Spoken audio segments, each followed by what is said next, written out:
Hey guys.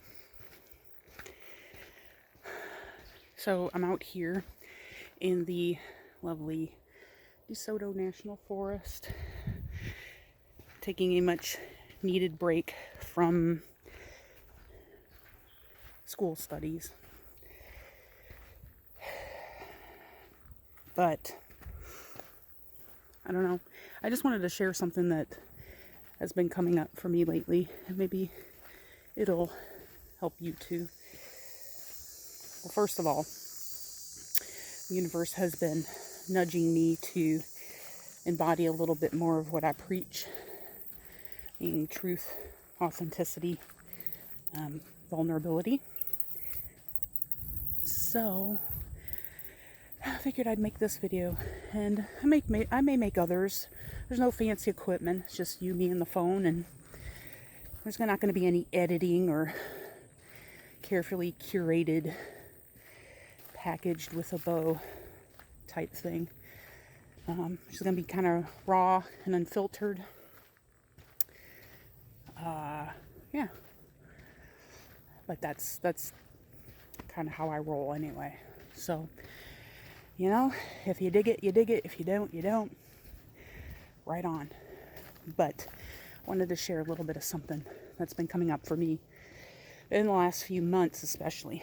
So, yeah, and I'm not even going to pretend to not be like huffing and puffing out here because I've not been exercising like I should. So here we are. So I'm going to huff and puff and get all red in the face and sweaty.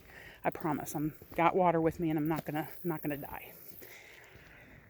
Anyway, so I wanted to talk a little bit of something about wolf medicine, in particular lone wolf medicine.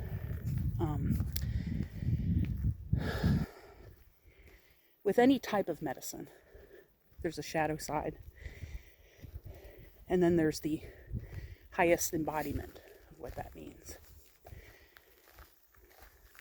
So, lone wolf medicine, a lot of people resonate with that.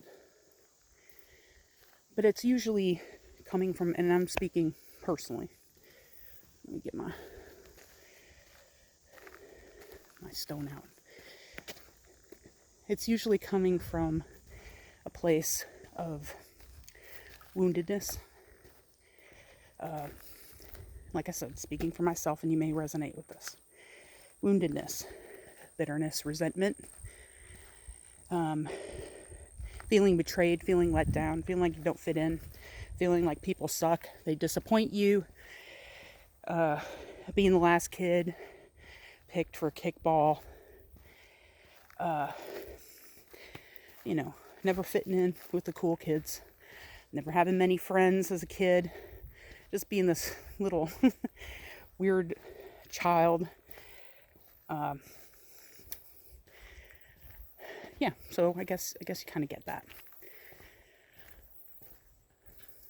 But what I'm discovering and what I'm shifting into, so the idea is to shift in to the highest embodiment of what that lone wolf medicine means.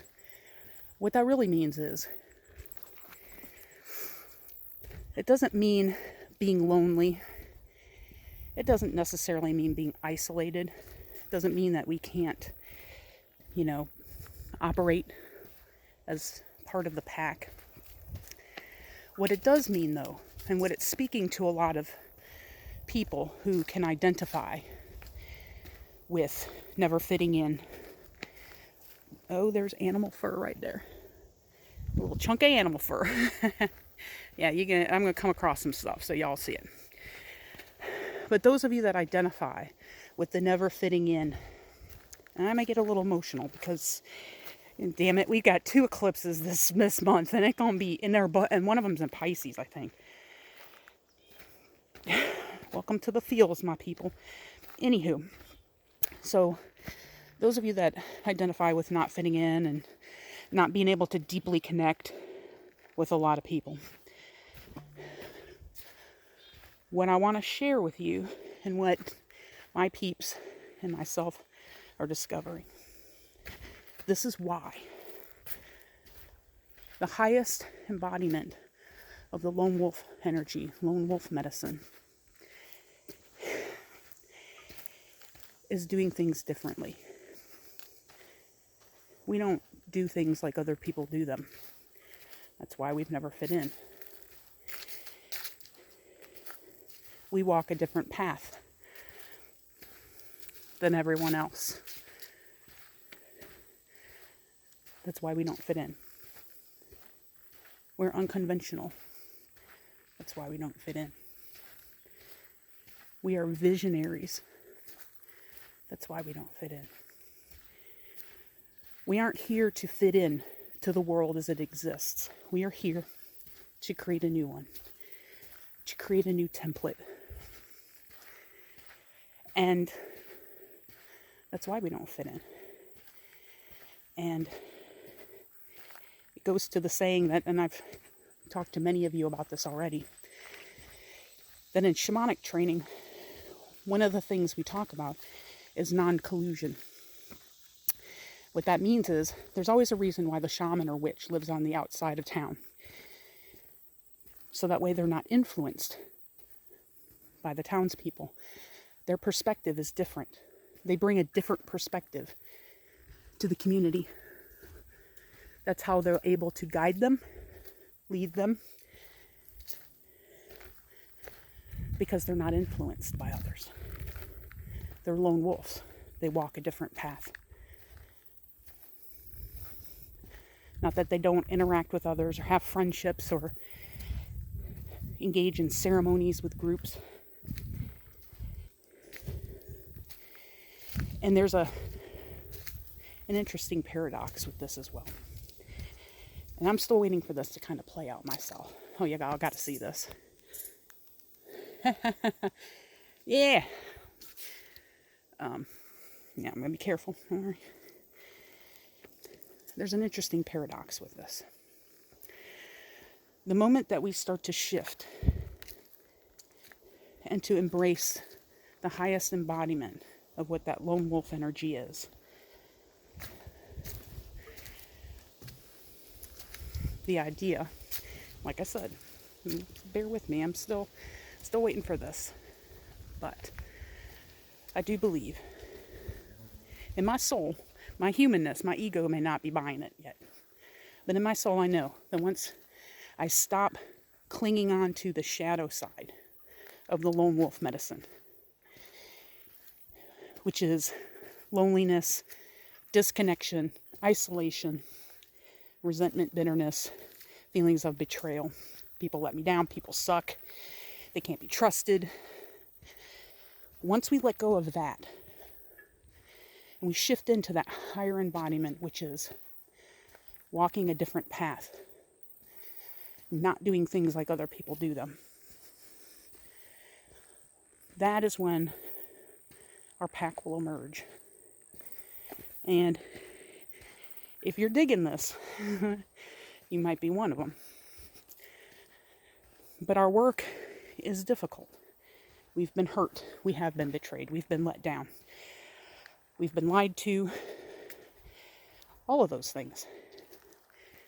So it's our job to heal that, so that way we can embrace the higher embodiment. And that way our true pack will know how to find us. Because when we're embracing the energies, all those wounded energies, the shadow energies, that's what we stay in. And yeah, I hate to say it, but it's what we attract. Birds of a feather flock together. So when we're able to shift perspective and embrace the true medicine of what the lone wolf means, that's when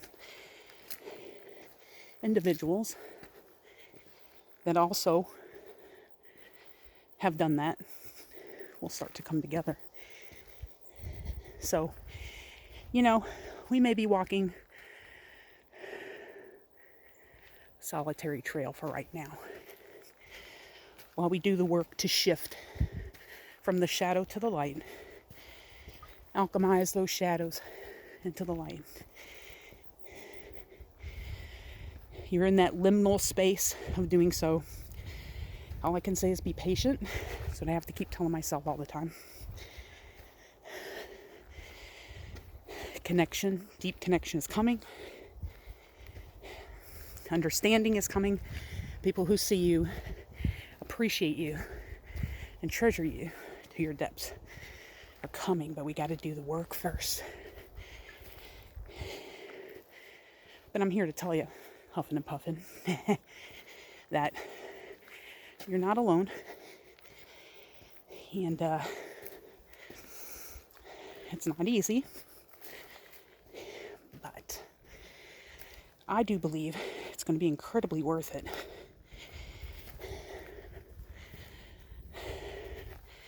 We all can get together